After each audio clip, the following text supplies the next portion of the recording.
Improve your English with chapters 14 and 15 of The Secret Adversary by Agatha Christie. If you like these exercises, subscribe now to get more. Let's begin the reading. Empecemos la lectura. Chapter 14, A Consultation. Nothing was more surprising and bewildering to Tuppence than the ease and simplicity with which everything was arranged, owing to Sir James's skillful handling. The doctor accepted quite readily the theory that Mrs. Vondermeyer had accidentally taken an overdose of chloral. He doubted whether an inquest would be necessary. If so, he would let Sir James know. He understood that Mrs. Vondermeyer was on the eve of departure for abroad, and that the servants had already left. Sir James and his young friends had been paying a call upon her, when she was suddenly stricken down, and they had spent the night in the flat, not liking to leave her alone. Did they know of any relatives? They did not, but Sir James referred him to Mrs. Vondermeyer's solicitor. Shortly afterwards a nurse arrived to take charge, and the other left the ill-omened building. "And what now?" asked Julius, with a gesture of despair. "I guess we're down and out for good." Sir James stroked his chin thoughtfully. "No," he said quietly. "There is still the chance that Dr. Hall may be able to tell us something." "Gee, I'd forgotten him." "The chance is slight, but it must not be neglected. I think I told you that he is staying at the Metropole. I should suggest that we call upon him there as soon as possible. Shall we say after a bath and breakfast?" It was arranged that Tuppence and Julius should return to the Ritz, and call for Sir James in the car. This program was faithfully carried out, and a little after 11 they drew up before the Metropole.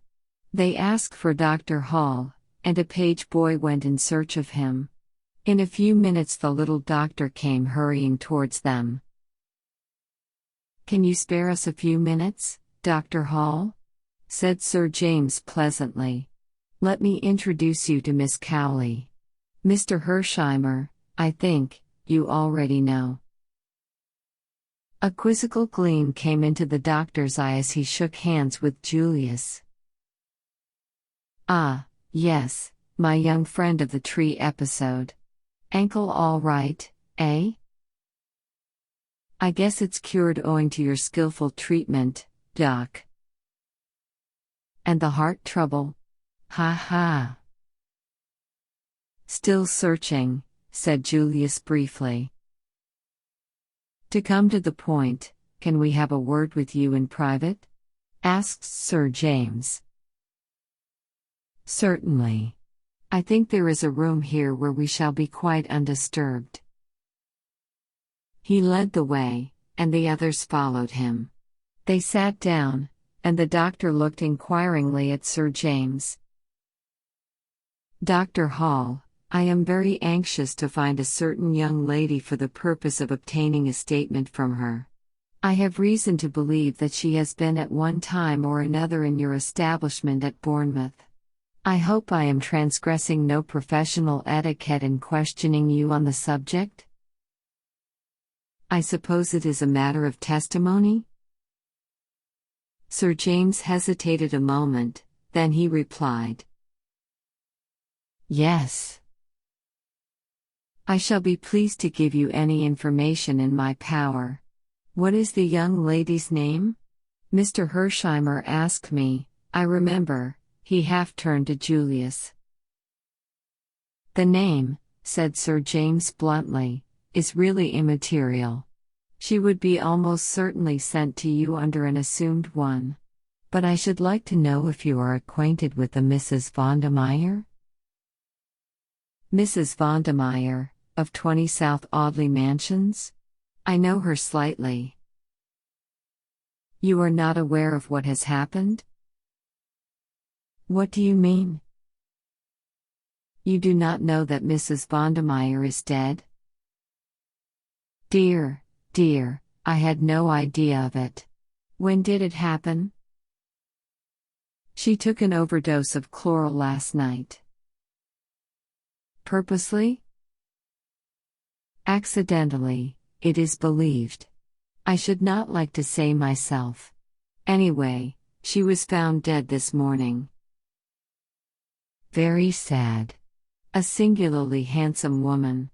I presume she was a friend of yours, since you are acquainted with all these details. I am acquainted with the details because, well, it was I who found her dead. Indeed, said the doctor, starting. Yes, said Sir James, and stroked his chin reflectively.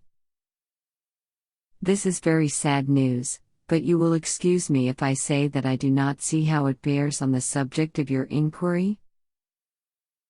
It bears on it in this way. Is it not a fact that Mrs. Vondermeyer committed a young relative of hers to your charge? Julius leaned forward eagerly. That is the case, said the doctor quietly. Under the name of? Janet Vondermeyer. I understood her to be a niece of Mrs. Vondermeyer's. And she came to you? As far as I can remember, in June or July of 1915. Was she a mental case? She is perfectly sane, if that is what you mean. I understood from Mrs. Vondermeyer that the girl had been with her on the Lusitania when that ill-fated ship was sunk, and had suffered a severe shock in consequence. We're on the right track, I think? Sir James looked round.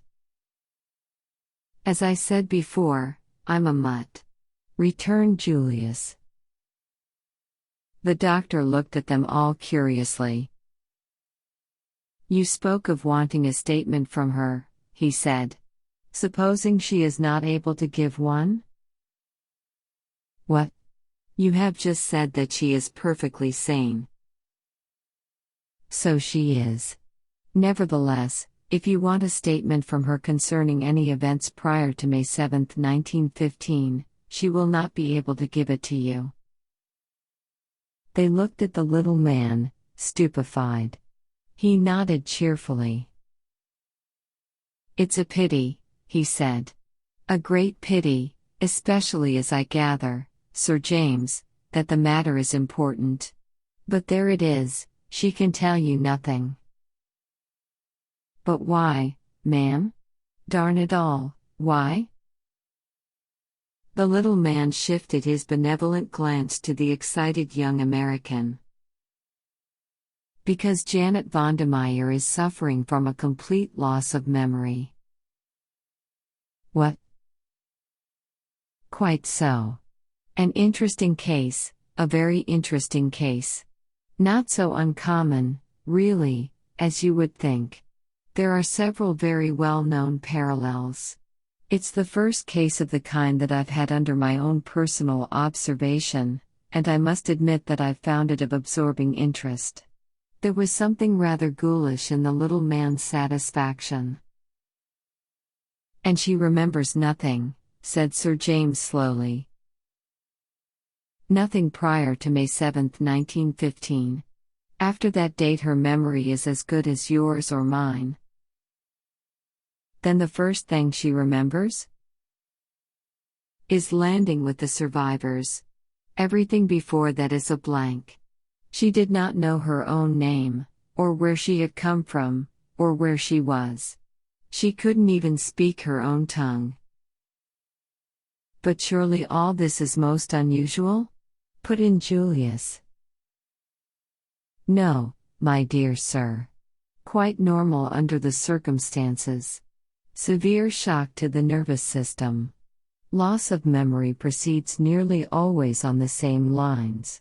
I suggested a specialist, of course. There's a very good man in Paris, makes a study of these cases, but Mrs. Vondermeyer opposed the idea of publicity that might result from such a course. I can imagine she would, said Sir James grimly. I fell in with her views. There is a certain notoriety given to these cases. And the girl was very young, 19, I believe. It seemed a pity that her infirmity should be talked about, might damage her prospects. Besides, there is no special treatment to pursue in such cases. It is really a matter of waiting. Waiting? Yes, sooner or later, the memory will return, as suddenly as it went. But in all probability the girl will have entirely forgotten the intervening period, and will take up life where she left off, at the sinking of the Lusitania. And when do you expect this to happen? The doctor shrugged his shoulders. Ah, that I cannot say. Sometimes it is a matter of months, sometimes it has been known to be as long as 20 years. Sometimes another shock does the trick. One restores what the other took away. Another shock, eh? Said Julius thoughtfully. Exactly. There was a case in Colorado. The little man's voice trailed on, voluble, mildly enthusiastic. Julius did not seem to be listening. He had relapsed into his own thoughts and was frowning. Suddenly he came out of his brown study, and hit the table such a resounding bang with his fist that everyone jumped, the doctor most of all. I've got it. I guess, Doc, I'd like your medical opinion on the plan I'm about to outline. Say Jane was to cross the herring pond again, and the same thing was to happen. The submarine, the sinking ship, everyone to take to the boats, and so on. Wouldn't that do the trick? Wouldn't it give a mighty big bump to her subconscious self, or whatever the jargon is, and start it functioning again right away? A very interesting speculation, Mr. Hersheimer. In my own opinion, it would be successful. It is unfortunate that there is no chance of the conditions repeating themselves as you suggest. Not by nature, perhaps, Doc. But I'm talking about art. Art? Why, yes. What's the difficulty? Hire a liner. A liner, murmured Dr. Hall faintly. Hire some passengers, hire a submarine, that's the only difficulty, I guess. Governments are apt to be a bit hidebound over their engines of war. They won't sell to the first comer. Still, I guess that can be got over. Ever heard of the word graft, sir? Well, graft gets there every time. I reckon that we shan't really need to fire a torpedo. If everyone hustles round and screams loud enough that the ship is sinking, it ought to be enough for an innocent young girl like Jane.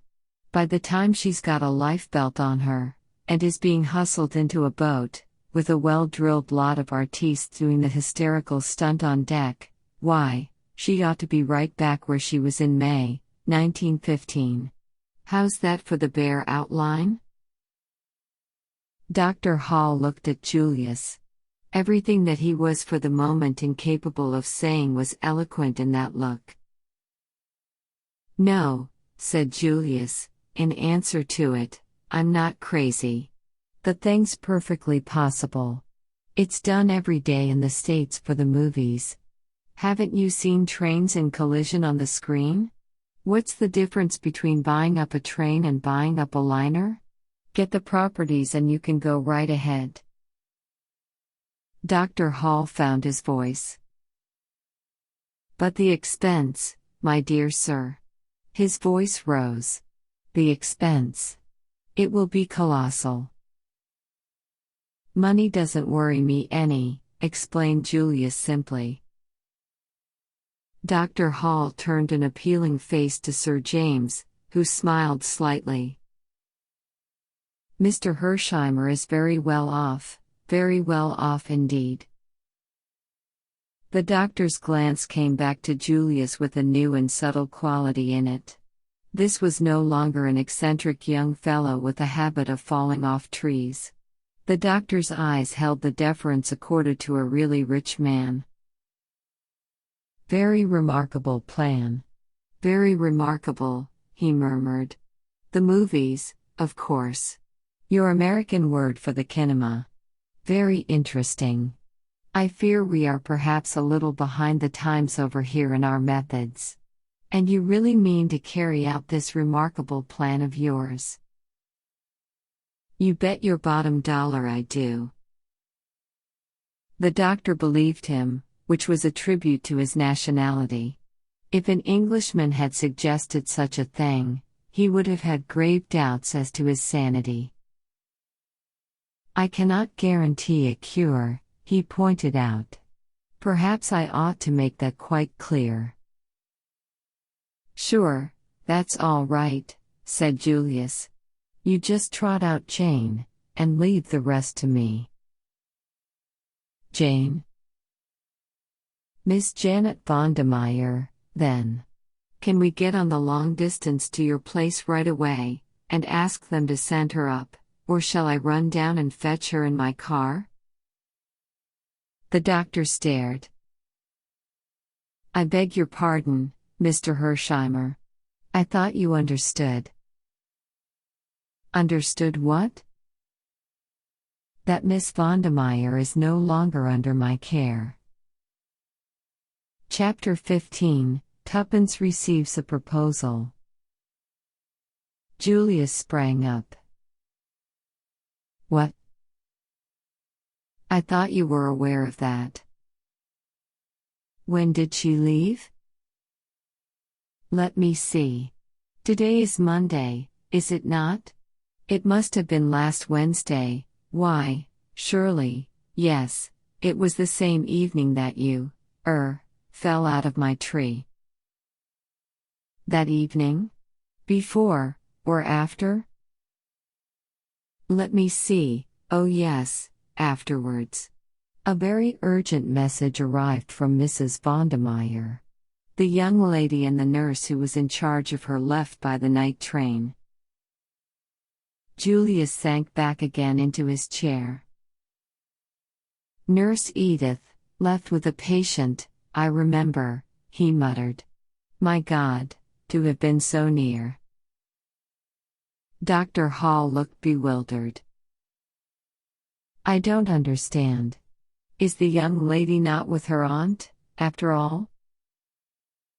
Tuppence shook her head. She was about to speak when a warning glance from Sir James made her hold her tongue. The lawyer rose. "I'm much obliged to you, Hall. We're very grateful for all you've told us. I'm afraid we're now in the position of having to track Miss Vondermeyer anew. What about the nurse who accompanied her? I suppose you don't know where she is?" The doctor shook his head. "We've not heard from her, as it happens. I understood she was to remain with Miss Vondermeyer for a while. But what can have happened? Surely the girl has not been kidnapped." "That remains to be seen," said Sir James gravely. The other hesitated. "You do not think I ought to go to the police?" No. In all probability the young lady is with other relations." The doctor was not completely satisfied, but he saw that Sir James was determined to say no more, and realized that to try and extract more information from the famous KC would be mere waste of labor. Accordingly, he wished them goodbye, and they left the hotel. For a few minutes they stood by the car talking. "How maddening," cried Tuppence. "To think that Julius must have been actually under the same roof with her for a few hours." "I was a darned idiot," muttered Julius gloomily. "You couldn't know," Tuppence consoled him. Could he? She appealed to Sir James.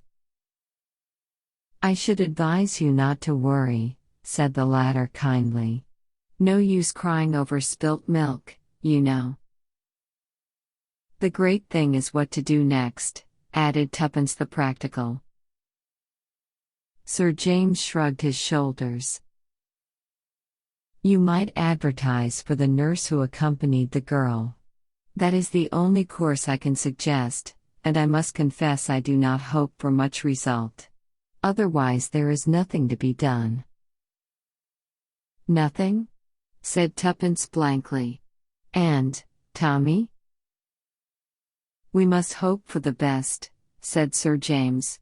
Oh yes, we must go on hoping. But over her downcast head his eyes met Julius's, and almost imperceptibly he shook his head. Julius understood. The lawyer considered the case hopeless. The young American's face grew grave. Sir James took Tuppence's hand. You must let me know if anything further comes to light. Letters will always be forwarded. Tuppence stared at him blankly. You are going away? I told you. Don't you remember? To Scotland. Yes, but I thought, the girl hesitated. Sir James shrugged his shoulders. My dear young lady, I can do nothing more, I fear. Our clues have all ended in thin air. You can take my word for it that there is nothing more to be done. If anything should arise, I shall be glad to advise you in any way I can. His words gave Tuppence an extraordinarily desolate feeling. I suppose you're right, she said. Anyway, thank you very much for trying to help us. Goodbye. Julius was bending over the car. A momentary pity came into Sir James's keen eyes, as he gazed into the girl's downcast face. Don't be too disconsolate, Miss Tuppence, he said in a low voice. Remember, holiday time isn't always all playtime. One sometimes manages to put in some work as well.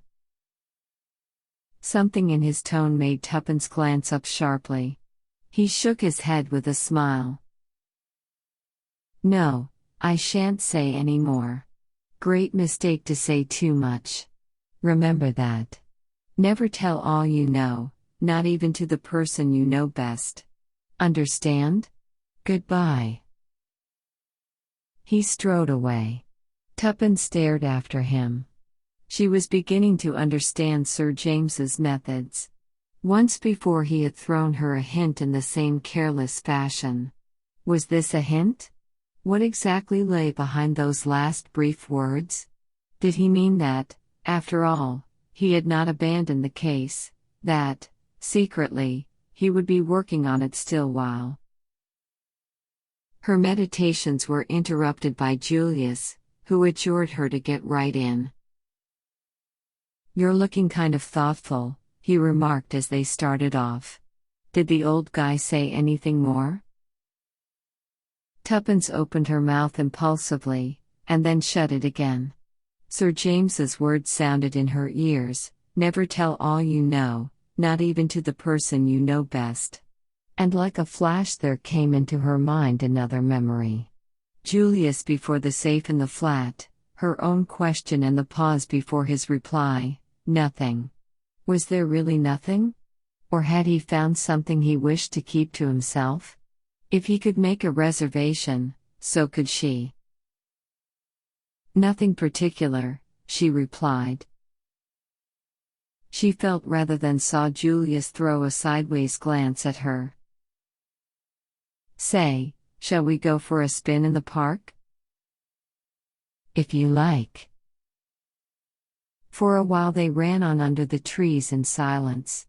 It was a beautiful day. The keen rush through the air brought a new exhilaration to Tuppence. Say, Miss Tuppence, do you think I'm ever going to find Jane? Julius spoke in a discouraged voice. The mood was so alien to him that Tuppence turned and stared at him in surprise. He nodded.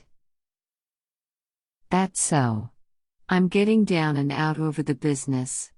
Sir James today hadn't got any hope at all, I could see that. I don't like him, we don't gee together somehow, but he's pretty cute, and I guess he wouldn't quit if there was any chance of success, now, would he? Tuppence felt rather uncomfortable, but clinging to her belief that Julius also had withheld something from her, she remained firm. He suggested advertising for the nurse, she reminded him. Yes, with a forlorn hope flavor to his voice.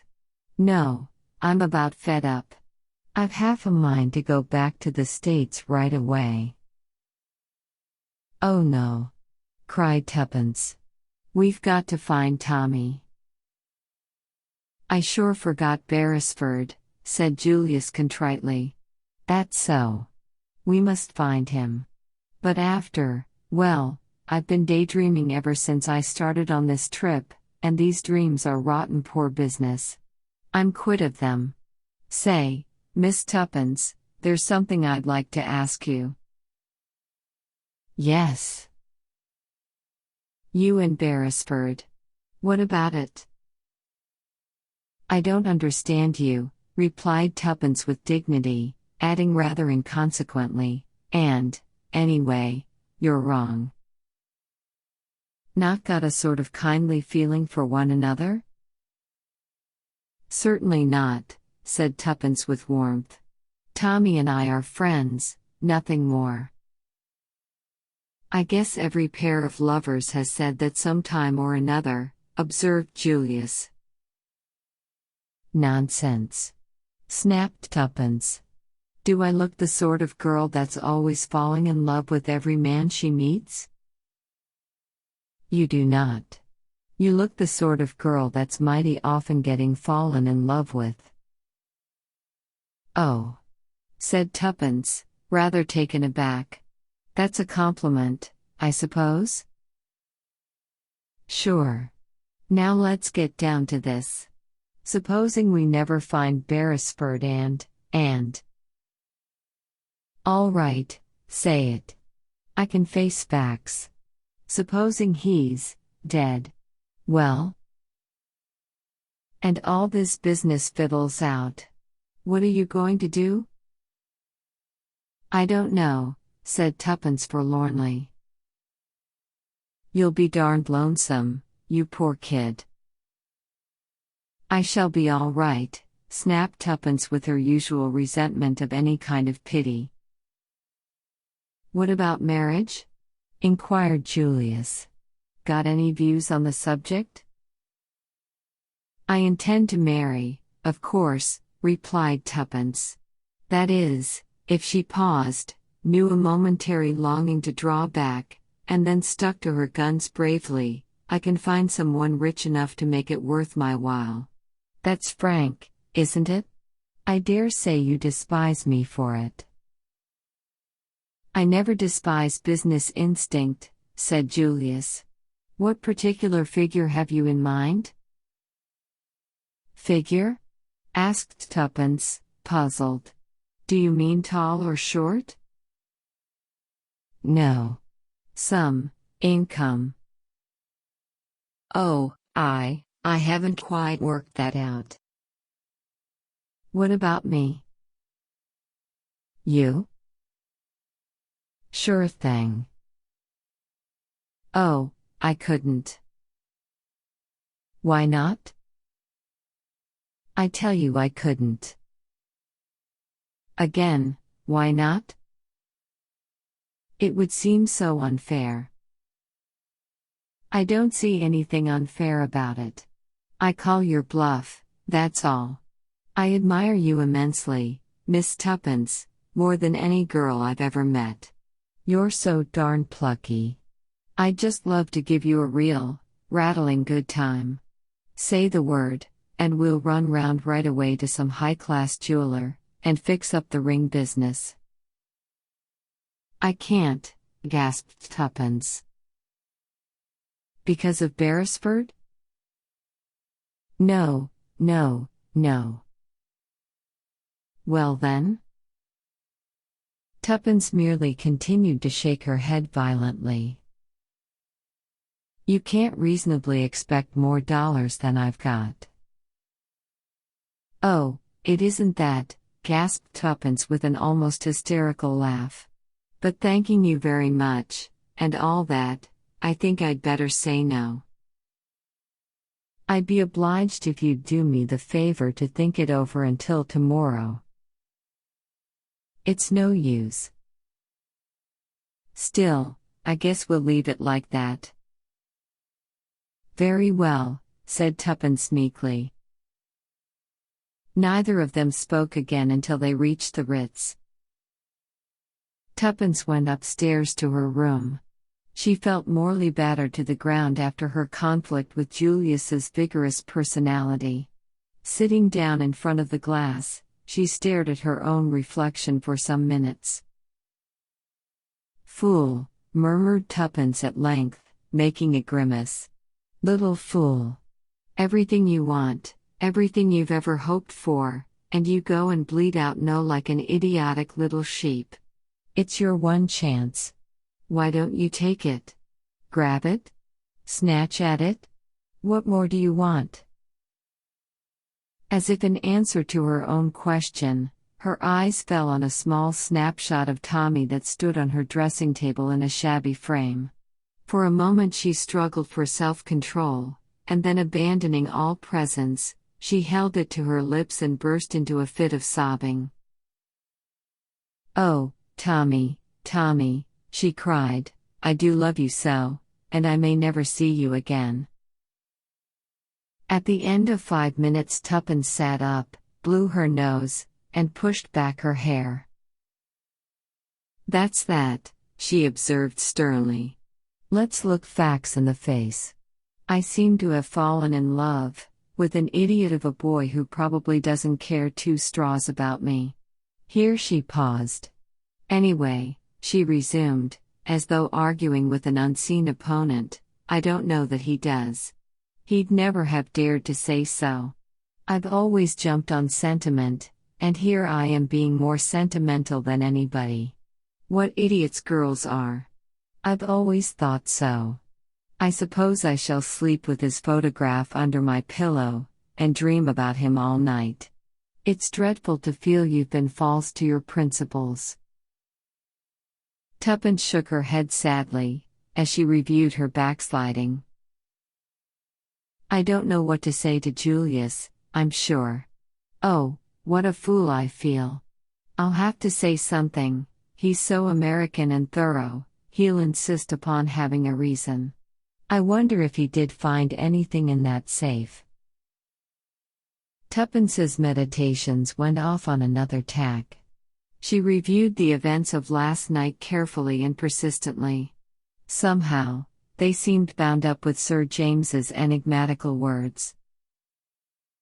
Suddenly she gave a great start, the color faded out of her face. Her eyes, fascinated, gazed in front of her, the pupils dilated. Impossible, she murmured. Impossible. I must be going mad even to think of such a thing. Monstrous, yet it explained everything. After a moment's reflection she sat down and wrote a note, weighing each word as she did so. Finally she nodded her head as though satisfied, and slipped it into an envelope which she addressed to Julius. She went down the passage to his sitting room and knocked at the door. As she had expected, the room was empty. She left the note on the table. A small page boy was waiting outside her own door when she returned to it. Telegram for you, miss. Tuppence took it from the salver, and tore it open carelessly. Then she gave a cry. The telegram was from Tommy.